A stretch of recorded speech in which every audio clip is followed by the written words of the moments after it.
Wielkanoc w niebie. Tak poradni skorzy Wielkanocy był srogi karambol na autobanie, we którym zaczasli się trzy baby. Nie blondyny, nie, trzy baby. Wszystkie przykwanskali się do niebieskiego Einfartu, kaj święty Peter przywitał jak gryfnie Słoweckami. O, możecie się dostać, wiecie, do nieba, jeśli będziecie poradzili odpowiedzieć na jedne pytanie ze katymusu. No, musicie mi działchy żyknąć, co to naisto jest ta Wielkanoc.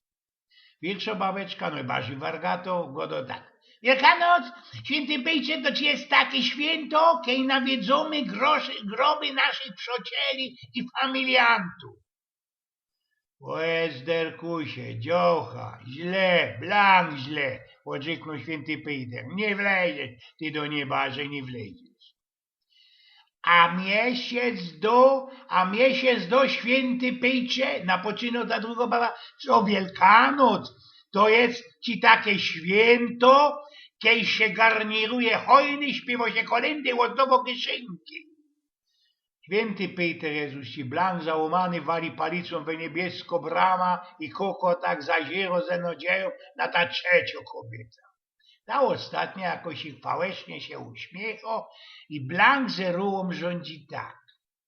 Święty Pejcze, ta Wielkanoc to jest wielkie święto martwych stani naszego pomboczka, który był ukrzyżowany bez Rzymianów.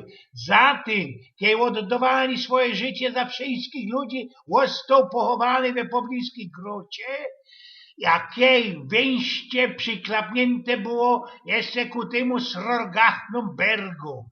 Trzeciego dniożka Pan Jezus martwychwstał.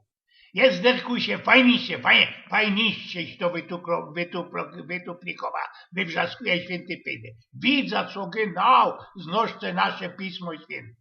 A baba nie słuchaj, no fanzoli dalszy. Martwychwstał i tak ci ta geschichta powdorza się kożdyrą, Pan Jezus odciepuje ta srogachno berga, wylazuje ze tej groty, kuko tak zaziero naokoło, gawcy się na swój dzień i kiedy go na ostatku ujrzy go do tak, co zima, lato i będzie o 3 dnie dłuższo.